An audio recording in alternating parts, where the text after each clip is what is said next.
Hi everyone, जय हिंद, जय भारत, जय माता दी। इमेजिन कीजिए your salary is 8 lakh rupees per month when you are on ship.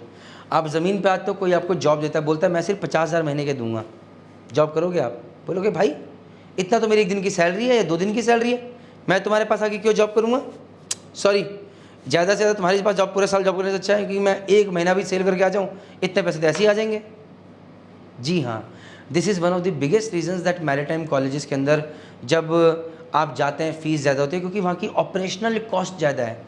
एक कैप्टन, एक chief engineer, a second engineer, they will not work for 50,000 60,000 rupees irrespective की जैसे आप किसी नॉर्मल कॉलेज में जाते हैं इंजीनियरिंग के, वहाँ पर 50,000 60,000 में फैकल्टीज़ मिल जाती हैं। लेकिन यहाँ पर आपको एक कैप्टन नहीं मिलेगा 2.5 लाख 3 लाख से कम के पैकेज में। बोलेगा मैं सुप्रीटेंडेंट बन जाता हूँ यार, 36 लाख का 40 लाख का पैकेज है, मैं यहाँ पर क्यों जॉब करूँ? And that is why when you have to pay more. आपको जब लोग चाहिए भैया कॉलेज चलाने के लिए, उनको पे ज़्यादा करना है, तो पे कहाँ से निकालेंगे? अपनी जेब से नहीं। आप बोलते हो भैया बच्चों की फ़ीस बढ़ा दो, मोर नंबर ऑफ स्टूडेंट्स कर दो। देखिए एक चीज़ आपको समझनी पड़ेगी, हर चीज़ बिजनेस पे चल रही है, लोग उसे गलत में लेते हैं। एजुकेशन भी एक बिज़नेस है। जो मैरिटाइम कॉलेजेस चल रहे हैं वो भी बिज़नेस कर रहे हैं कि चल यार हम इतनी मेहनत कर रहे हैं, बच्चों को ला रहे हैं, उनका करियर बना रहे हैं, उनको कॉलेज भेज रहे हैं या उनको कंपनी भेज रहे हैं, तो हमें भी कुछ 4 पैसे बचने चाहिए। तो खर्चे क्या है भाई? ये एक कैप्टन को बुला लिया, he is a very good teacher, but यार वो तो कह रहे मैं 40 लाख रुपए साल के लूँगा या 30 लाख रुपए साल के लूँगा, तो बच्चों को करियर बनाने को अच्छे से पढ़ाना है, देने पड़ेंगे भाई फीस।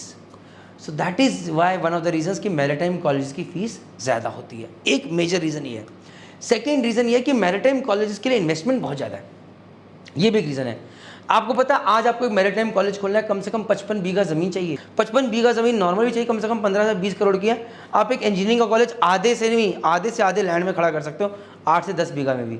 आपकी इन्वेस्टमेंट ज़्यादा, ऑपरेशनल कॉस्ट ज़्यादा, फिर डीडी शिपिंग की रिक्वायरमेंट है कि भैया हॉस्टल भी अंदर ही होगा, हॉस्टल अंदर होगा तो उसके अंदर हर एक रूम के अंदर इतने बच्चे होंगे, इसका ये रिक्वायरमेंट होगा, एक क्लास के अंदर इतने ही बच्चे पढ़ेंगे, उसके ऊपर एक कैप्टन या ये लोग होने चाहिए। There are lot of specific requirements, वो सर्वे करते रहते हैं हर साल, तो ऑपरेशनल कॉस्ट बढ़ जाती है।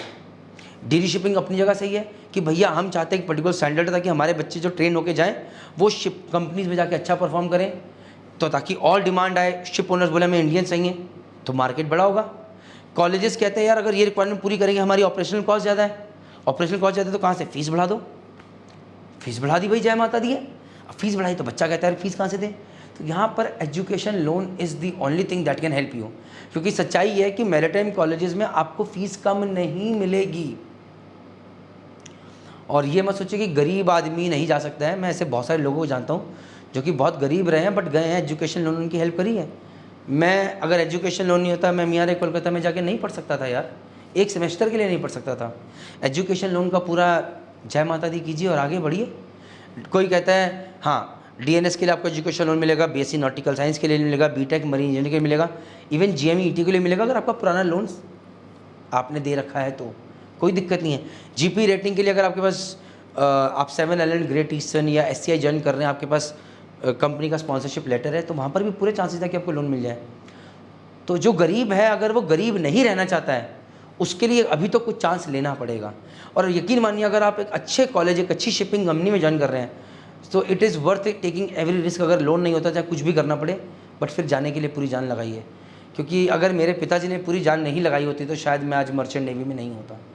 तो बिना रिस्क के तो कुछ नहीं होता है, बट रिस्क सही जगह पे लीजिए। जुआ नहीं खेल रहे हैं, कहीं भी चले जाएंगे, हाँ पापा मर्चेंट नेवी, पापा पैसे दे दो, पापा बेच दो घर, पापा ज़मीन बेच दो, पापा मम्मी का सोना बेच दो, मम्मी पापा कॉलेज जा रहा हूँ, कौन सा कॉलेज है पापा ये नहीं पता, पापा ये नहीं पता, बस जा रहा हूँ पापा अमीर बन के लौटूंगा, नहीं होगा।